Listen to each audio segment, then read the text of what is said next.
Halo, selamat pagi adik-adik peserta didik baru. Hari ini merupakan hari kedua di mana adik-adik menjalankan masa pengenalan lingkungan sekolah. Untuk pertemuan kali ini kita akan mengenal banyak tata tertib yang termuat dalam sekolah. Tata tertib sekolah yang ada pada SMP Penggerawan ada 4 poin yang paling penting. Yang pertama, kewajiban. Yang kedua, hak. Yang ketiga, larangan. Dan yang keempat, sanksi. Baik adik-adik, kita lihat satu persatu ya. Yang pertama, kita mulai dari kewajiban. Yang pertama, setiap peserta didik sudah berada di dalam kelas pukul 6.50. Jadi ketika waktu sudah menunjukkan pukul 6.50, adik-adik semua harus sudah berada dalam kelas. Itu artinya bahwa adik-adik harus datang lebih awal. Ini mengandaikan kalau situasi normal. Yang kedua, bagi peserta didik yang mendapat tugas membersihkan kelas dan sekitarnya harus sudah diselesaikan 10 menit sebelum jam doa dimulai. Nah, ini yang pastinya petugas piket kelas yang bertanggung jawab dalam proses pembersihan dalam kelas dan lingkungan sekitar. Poin yang ketiga, setiap peserta didik wajib mengikuti doa pagi dan kegiatan literasi. Jadi ini wajib ya. Setiap kali kita melakukan aktivitas, pasti kita harus awali dengan doa. Poin yang keempat, setiap peserta didik yang bertugas dalam upacara apel bendera sudah ada di sekolah pada pukul 6.30. Artinya yang bertugas dalam upacara bendera itu wajib datangnya lebih awal sesuai dengan jadwal yang ditentukan. Ini mengandaikan bahwa kita sudah masuk situasi normal. Poin yang kelima, setiap peserta didik wajib mengikuti upacara bendera dengan sikap penuh hormat. Jadi ini kewajiban sebagai bentuk tanda penghormatan kita terhadap bendera merah putih. Maka semua peserta didik wajib mengikuti upacara bendera dengan penuh sikap hormat. Poin yang keenam, setiap peserta didik wajib menjunjung tinggi nama baik diri, keluarga, sekolah, bangsa, serta gereja. Artinya ketika adik-adik berada di lingkungan sekolah, maka harus menjaga nama baik alma mater. Poin yang ketujuh, setiap peserta didik wajib mengikuti setiap kegiatan sekolah dengan waktu dan tempat yang ditentukan. Poin yang kedelapan, setiap peserta didik wajib memulai dan mengakhiri proses belajar mengajar dengan doa secara khusus dibimbing oleh guru mata pelajarannya masing-masing. Poin yang kesembilan, setiap peserta didik wajib berpakaian yang bersih, sopan, dan rapi sesuai dengan ketentuan, yakni untuk hari Senin dan hari Selasa berseragam nasional lengkap dengan identitas atau atribut, termasuk atribut yayasan, dasi, sepatu hitam polos bertali, dan kaos kaki berwarna putih polos. Untuk putra, celana pendek sebatas lutut. Untuk putri, rok di bawah lutut. Kemudian untuk hari Rabu dan hari Kamis berseragam yayasan yang telah ditentukan oleh pihak sekolah. Sepatu hitam dan berkaos kaki putih. Untuk hari Jumat dan hari Sabtu berseragam pramuka lengkap dengan identitas atau atribut, bersepatu hitam polos ya, dan berkaos kaki hitam atau kaos kaki pramuka. Khusus untuk baju OSIS itu dipakai pada saat kegiatan pengembangan diri atau kegiatan-kegiatan lain yang ditentukan oleh sekolah. Yang berikutnya, peserta didik wajib berpakaian olahraga seperti yang sudah ditentukan pada setiap jam praktek olahraga, dan pakaian ini dikenakan hanya pada saat jam pelajaran olahraga. Jadi ketika adik-adik mau pergi ke pasar, mau pergi ke pertokoan, mau pergi pesta, tidak boleh memakai baju olahraga atau baju didik ke sekolah.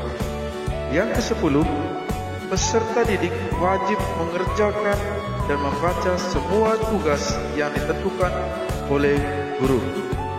Jadi ini berkaitan dengan tugas yang diberikan oleh guru mata pelajaran wajib dikerjakan atau diselesaikan. Yang ke-11, peserta didik wajib menjaga kebersihan lingkungan sekolah dalam maupun di luar ruangan atau membuang sampah pada tempatnya. Yang ke-12,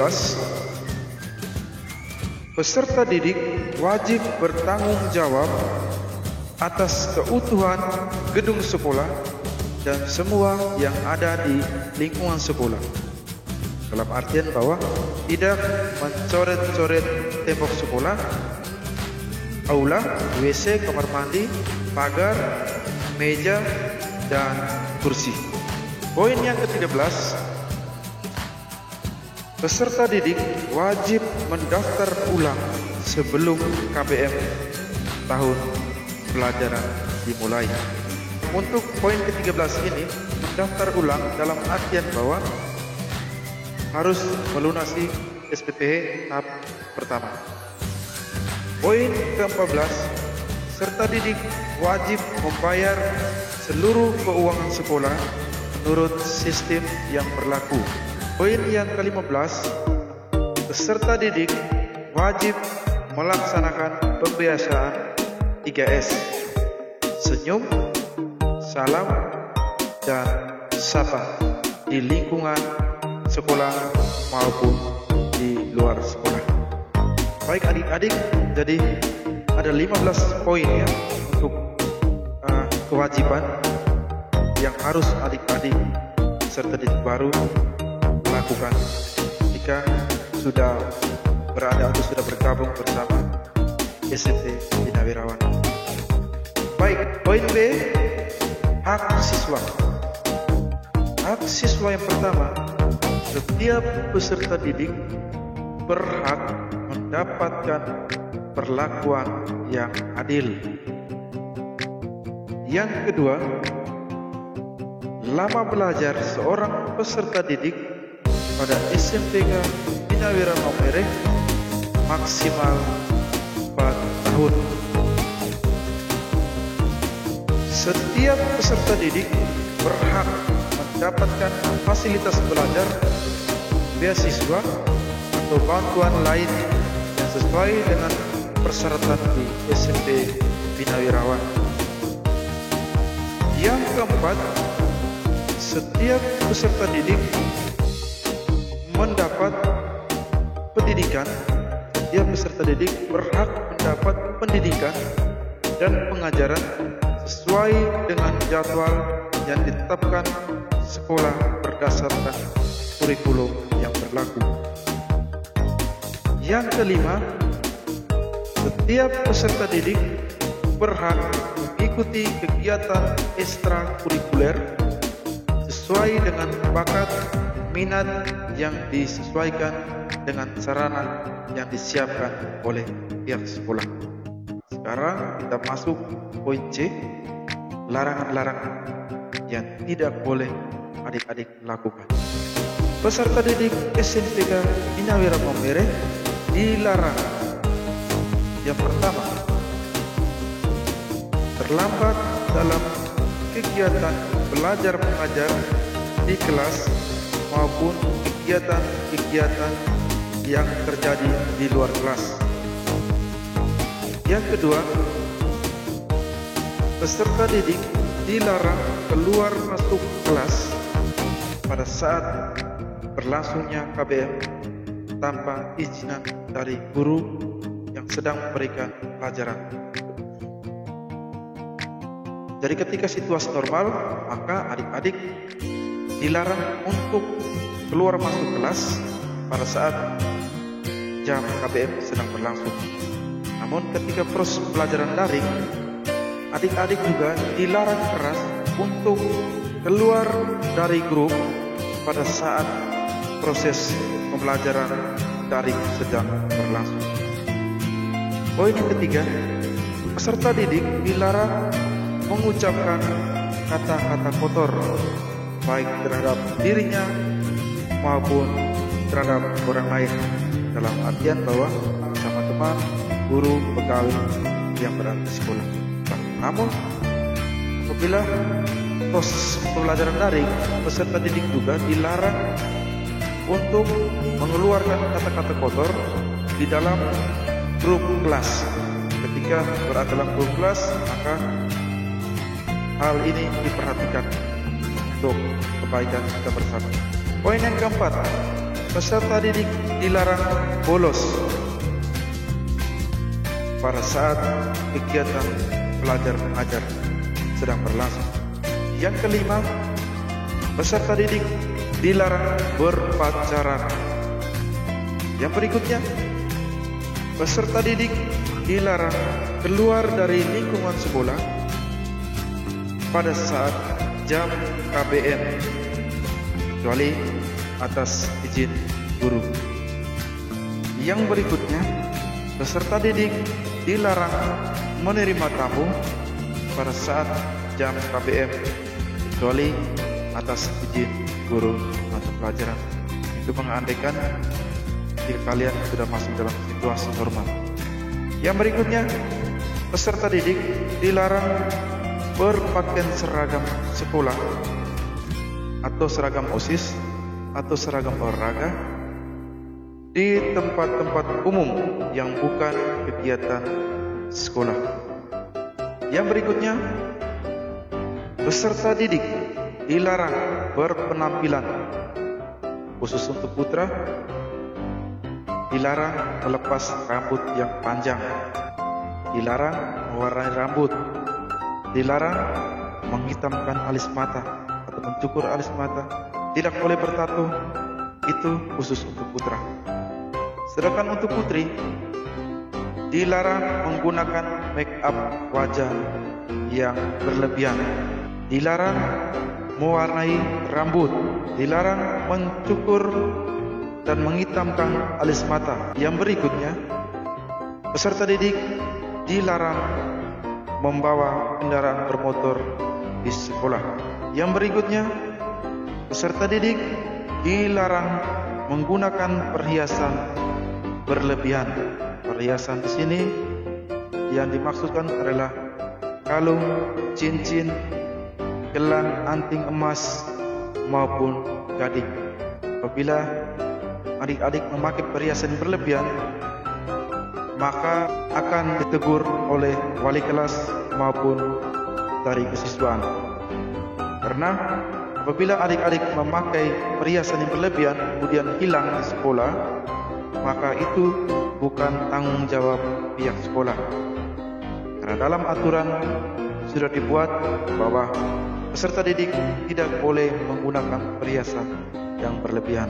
Peserta didik dilarang membawa uang dalam jumlah yang berlebihan. Artinya, uang jajan yang berlebihan dilarang, kecuali uang sekolah. Yang berikutnya, peserta didik dilarang membawa kaset, komik, buku cerita yang berunsur pornografi.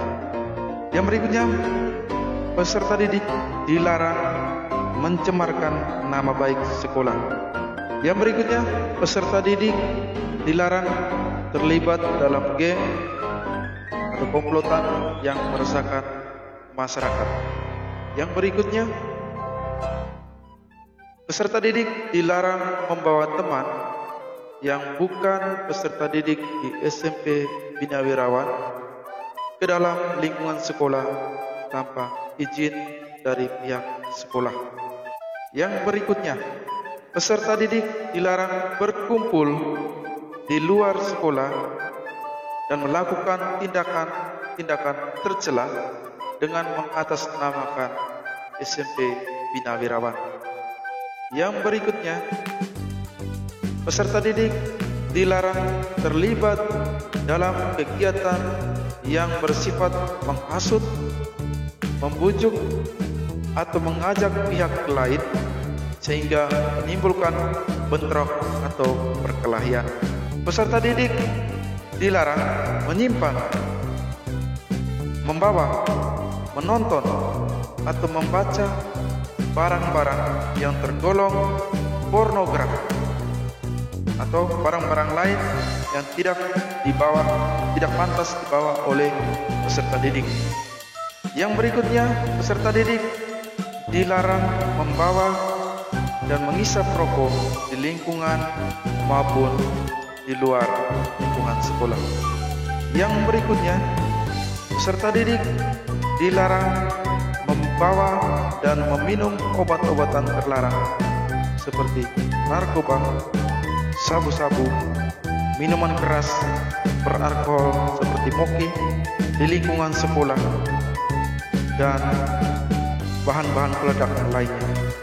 Yang berikutnya, peserta didik dilarang membawa senjata, baik senjata api atau senjata tajam ke sekolah. Yang berikutnya, peserta didik dilarang membawa HP ke sekolah kecuali diminta oleh pihak sekolah. Yang berikutnya, peserta didik dilarang mencoret, menulis, atau merusak seragam sekolah dan sarana prasarana milik sekolah. Yang berikutnya, peserta didik dilarang mengolok-olok teman atau membuli teman secara berlebihan, mengancam, pelecehan, dan sebagainya. Baik adik-adik, jadi ada 26 poin larangan-larangan yang tidak boleh adik-adik lakukan ketika adik-adik sudah masuk dan sudah bergabung di SMP Bina Wirawan. Kita masuk poin yang berikutnya, sanksi-sanksi. Sanksi dari larangan-larangan yang adik-adik langgar ya. Artinya ada 26 larangan ini, kemudian ada beberapa poin yang adik-adik mungkin sempat melanggar, maka tentunya ada sanksi-sanksinya. Untuk sanksi-sanksinya, yang pertama, peserta didik yang melakukan pelanggaran dalam kategori ringan maka akan diberikan sanksi berdasarkan mekanisme berikut. A. Teguran secara lisan. Teguran secara lisan apabila peserta didik melakukan 1 kali pelanggaran. B. Teguran tertulis apabila peserta didik melakukan 2 kali pelanggaran, maka akan dibuat teguran tertulis. C. Surat pernyataan dan panggilan orang tua. Apabila peserta didik melakukan 3 kali pelanggaran, maka tentunya pasti akan mendapat surat panggilan orang tua dan dibuatkan surat pernyataan. D. Surat panggilan orang tua kedua. Apabila adik-adik sudah melakukan pelanggaran lebih dari 4 kali atau 4 sampai 5 kali. E. Dikembalikan ke orang tua.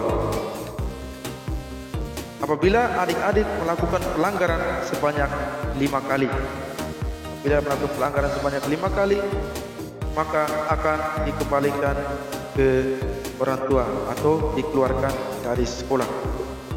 Berikutnya untuk kategori sedang. Peserta didik yang melakukan pelanggaran dalam kategori sedang, maka akan diberikan sanksi berdasarkan mekanisme sebagai berikut. Yang pertama, A. Teguran lisan. Apabila peserta didik melakukan 1 kali pelanggaran, maka akan dibuat teguran secara lisan. B. Teguran tertulis. Apabila peserta didik melakukan pelanggaran sebanyak 2 kali, maka akan dibuatkan teguran secara tertulis. C. Surat pernyataan dan panggilan orang tua. Apabila peserta didik melakukan pelanggaran sebanyak 3 kali, maka akan dibuatkan surat panggilan orang tua dan dibuatkan surat pernyataan. D. Panggilan orang tua kedua, skor selama 3 hari. Artinya, apabila peserta didik melakukan pelanggaran sudah lebih dari 4 sampai dengan 5 kali, maka akan diskor selama 3 hari. E. Dikembalikan ke orang tua atau dikeluarkan dari sekolah. Apabila peserta didik melakukan pelanggaran lebih dari 5 kali. Kalau sudah melakukan pelanggaran lebih dari 5 kali, otomatis akan dikembalikan ke orang tua atau dikeluarkan dari sekolah. Khusus untuk kehadiran, apabila peserta didik alpa sebanyak 16 kali dalam 1 semester, maka peserta didik akan dikembalikan ke orang tuanya atau dikeluarkan dari sekolah. Sanksi yang ketiga, peserta didik yang melakukan pelanggaran dalam kategori berat, maka akan diberikan sanksi langsung dikembalikan ke orang tua atau dikeluarkan dari sekolah. Baik, adik-adik, demikian paparan tatib sekolah dan tata krama siswa untuk materi pengenalan lingkungan sekolah.